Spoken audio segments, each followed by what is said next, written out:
비트코인을 디지털 금이라고 부릅니다.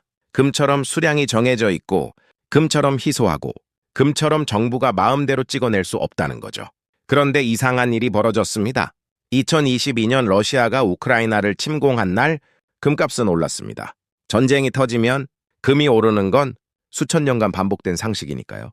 그런데 같은 날 비트코인은 장중 7.9% 폭락했습니다. 디지털 금이라면서요? 진짜 전쟁이 터지니까. 금은 금답게 올랐는데 디지털 금은 나스닥이랑 같이 곤두박질 친 겁니다. 2025년 한 해 동안 금은 70% 넘게 폭등했고 비트코인은 오히려 마이너스 수익률을 기록했습니다. 도대체 디지털 금이라는 이 화려한 이름 뒤에 무슨 비밀이 숨어 있는 걸까요? 오늘 개소리 경제학에서는 세 가지 이야기를 다뤄보겠습니다. 첫째, 비트코인이 위기 때마다 금과 정반대로 움직이는 진짜 이유. 둘째, 월가의 큰손들이 비트코인의 정체를 알면서도 사들이는 숨겨진 논리. 셋째, 비트코인과 금 사이에서 우리가 취해야 할 현실적인 전략. 이 영상을 끝까지 보시면 디지털 금이라는 단어에 다시는 속지 않는 눈이 생기실 겁니다. 그럼 바로 시작하겠습니다. 본격적인 분석에 들어가기 전에 아직 구독 안 하신 분들은 지금 구독 버튼 눌러주시면 감사하겠습니다. 개소리 경제학에서는 좋은 경제 뉴스 꾸준히 전해드리겠습니다. 먼저 디지털 금이라는 말이 어디서 시작됐는지부터 짚어보겠습니다. 비트코인은 2009년에 태어났습니다. 총 발행량이 2100만 개로 정해져 있고 4년마다 새로 만들어지는 양이 반으로 줄어듭니다. 이걸 반감기라고 하죠. 금도 비슷합니다. 지구에 있는 금의 양은 한정되어 있고 새로 캐내는 양도 매년 줄어들고 있거든요. 그래서 사람들이 비트코인을 디지털 금이라고 부르기 시작한 겁니다. 이름만 놓고 보면 꽤 그럴듯하죠. 그런데 2020년 이후 상황이 급변합니다. 코로나 팬데믹이 터지면서 전 세계 정부가 돈을 미친 듯이 찍어냈잖아요. 달러 가치가 떨어질 거라는 불안이 퍼지면서 비트코인이 디지털 금이라는 서사가 폭발적으로 힘을 얻기 시작합니다. 기관 투자자들이 들어오고 2024년에는 드디어 비트코인 현물 ETF까지 승인됐습니다. 여기까지만 보면 비트코인이 진짜 금의 자리를 위협할 것 같죠? 그런데 현실은 정반대였습니다. 숫자는 거짓말을 하지 않습니다. 2022년 연방준비제도가 금리를 공격적으로 올리기 시작했을 때 무슨 일이 벌어졌을까요? 나스닥은 33% 하락했습니다. 비트코인은요? 64% 폭락했습니다. 나스닥보다 거의 2배 가까이 더 빠진 겁니다. 같은 기간 금은 어땠을까요? 거의 제자리였습니다. 고작 1% 안팎의 하락에 그쳤어요. 이건 한 번의 우연이 아닙니다. JP모건 프라이빗뱅크가 발표한 데이터를 보면요.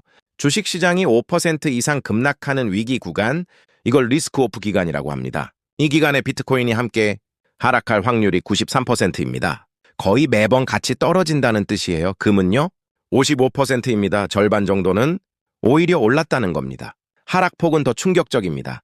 같은 위기 구간에서 주식이 평균 8% 빠질 때 비트코인은 평균 13%가 빠졌습니다. 주식보다 더 많이 빠진 거예요. 금은요? 오히려 평균 0.4% 올랐습니다. 이걸 쉽게 비유해 볼까요? 태풍이 불 때 금은 튼튼한 지하 벙커입니다. 바람이 불수록 더 단단해지죠? 그런데 비트코인은 태풍이 올 때 같이 날아가 버리는 텐트에 가깝습니다. 맑은 날엔 텐트도 멋져 보이죠. 하지만 진짜 비가 쏟아질 때 텐트 안에 있고 싶은 사람은 없잖아요. 그렇다면 왜 이런 일이 벌어지는 걸까요? 비트코인과 금은 분명히 희소하다는 공통점이 있는데 왜 위기 때의 행동은 이렇게까지 다른 걸까요? 여기서부터가 진짜 중요합니다. 정리해보면 비트코인이 위기 때 금처럼 버텨주지 못하는 이유는 크게 4가지입니다. 하나씩 파헤쳐 보겠습니다. 첫 번째 이유는 비트코인 시장에 들어온 돈의 성격이 금 시장과 완전히 다르다는 겁니다.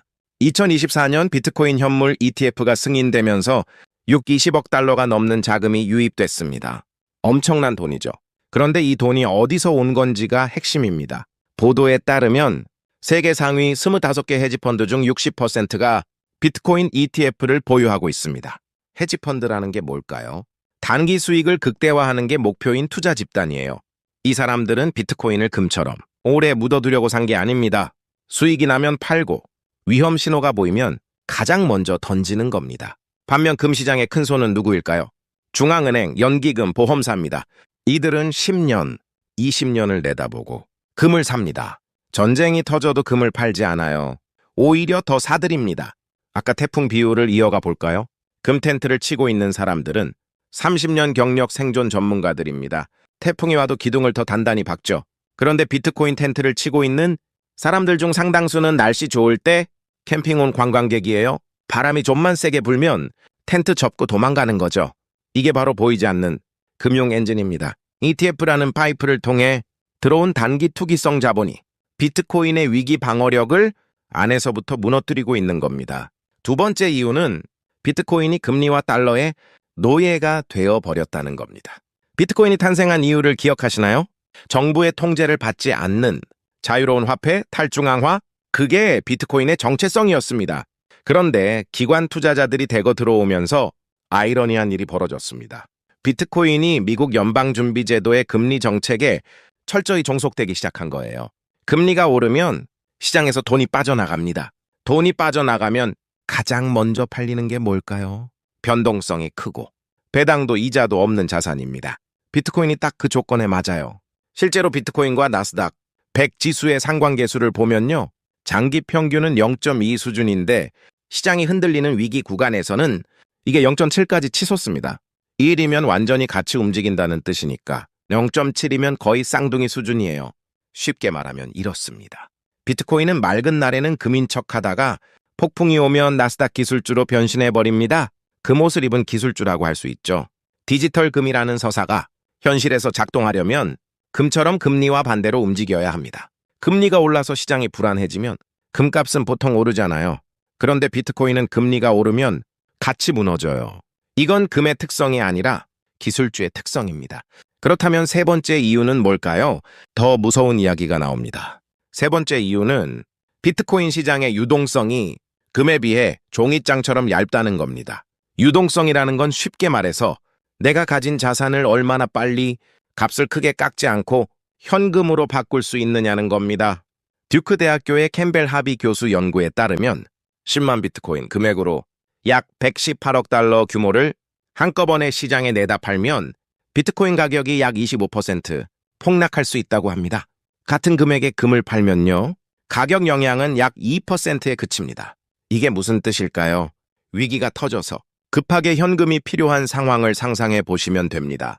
금은 팔아도 시장이 크게 안 흔들려요. 그런데 비트코인은 큰 손이 하나만 빠져나가도 시장 전체가 출렁이는 겁니다. 아까 태풍 비유를 다시 꺼내볼까요? 금 시장은 바다 같습니다. 배 한 척이 빠져도 바다는 끄떡없죠. 그런데 비트코인 시장은 작은 수영장이에요.